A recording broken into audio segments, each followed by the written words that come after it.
একটি ছোট্ট পাখি সমুদ্রের তীরে দাঁড়িয়ে থাকা একটি গাছে বাসা বেঁধেছিল। সেই ছোট্ট বাসাটিতে তার আদরের দুটি ডিম ছিল। এক সকালে খাবার আর পানির খোঁজে পাখিটি বাসা ছেড়ে বাইরে বেরিয়ে যায়। ঠিক তখনই হঠাৎ একটি দমকা হাওয়া এসে গাছটিকে কাঁপিয়ে দেয়, আর সেই ঝাঁকুনিতে বাসার ভেতরের দুটি ডিম গড়িয়ে পড়ে যায় সাগরের গভীর পানিতে। সন্ধ্যা নামলে পাখিটি আবার বাসায় ফিরে আসে। ফিরে এসে দেখে তার বাসা ফাঁকা, ডিম নেই। চারপাশে তাকিয়ে সে কাউকেই দেখতে পেল না। ফাঁকা বাসা দেখে পাখিটির বুক কেঁপে উঠল। মনটা ভয়ে আর দুশ্চিন্তায় ভরে গেল।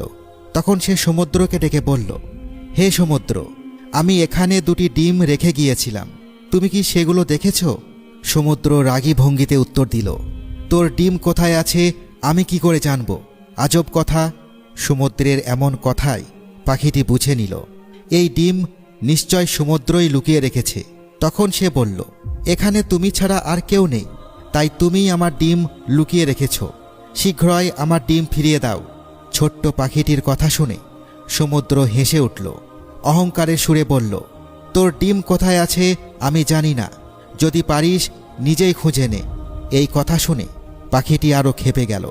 সে বলল, আমার ডিম এখনই ফিরিয়ে দে, নইলে আমি তোর সব পানি শুকিয়ে তোকে মরুভূমি বানিয়ে দেব।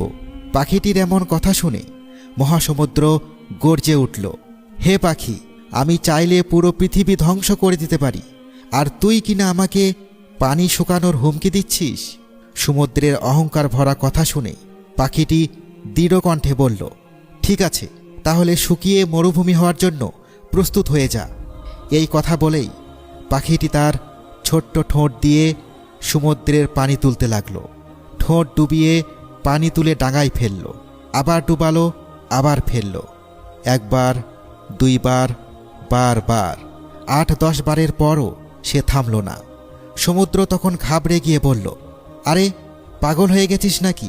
কেন আমাকে এমন করে শুকাতে চাচ্ছিস? কিন্তু পাখিটি কোনো কথাই শুনল না। সে এক মনে তার কাজ চালিয়ে যেতে লাগল। যখনই এই কাজ 50 থেকে 60 বার হয়ে গেল, তখন সমুদ্র সত্যিই ভয় পেয়ে গেল। ভীত হয়ে সে একটি শক্ত ঢেউ ছুঁড়ে দিল, আর সেই ঢেউয়ের সাথে পাখিটির দুটি ডিম ভেসে উঠল। এই সব কিছু সমুদ্রের ধারে দাঁড়িয়ে থাকা সেই গাছটি নীরবে দেখছিল। অবশেষে সে বিস্ময়ে বলে উঠল, হে সমুদ্র, তুই তো এত শক্তিশালী, তুই তো এক মুহূর্তেই পুরো দুনিয়া ধ্বংস করতে পারিস, তাহলে এই ছোট্ট পাখিটার কাছে তুই ভয় কেন পেয়ে গেলি? সমুদ্র শান্ত স্বরে উত্তর দিল, তুই ভাবছিস আমি পাখিটাকে ভয় পেয়েছি? না, আমি ভয় পেয়েছি একজন মাকে দেখে। আমি ভয় পেয়েছি একজন মায়ের অটল মনোবল আর দৃঢ় প্রতিজ্ঞাকে দেখে। একজন মায়ের দোয়ার কাছে আল্লাহর আরশ পর্যন্ত কেঁপে ওঠে।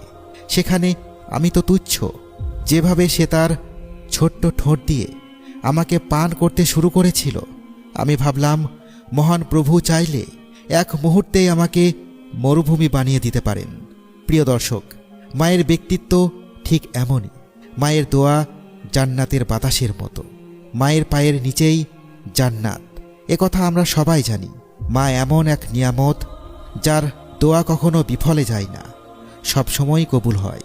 তাই নিজের মাকে সময় দিন, ভালোবাসুন, যত্ন নিন। কারণ মা যতদিন ঘরে থাকেন, সেই ঘরে শান্তি আর বরকত থাকে।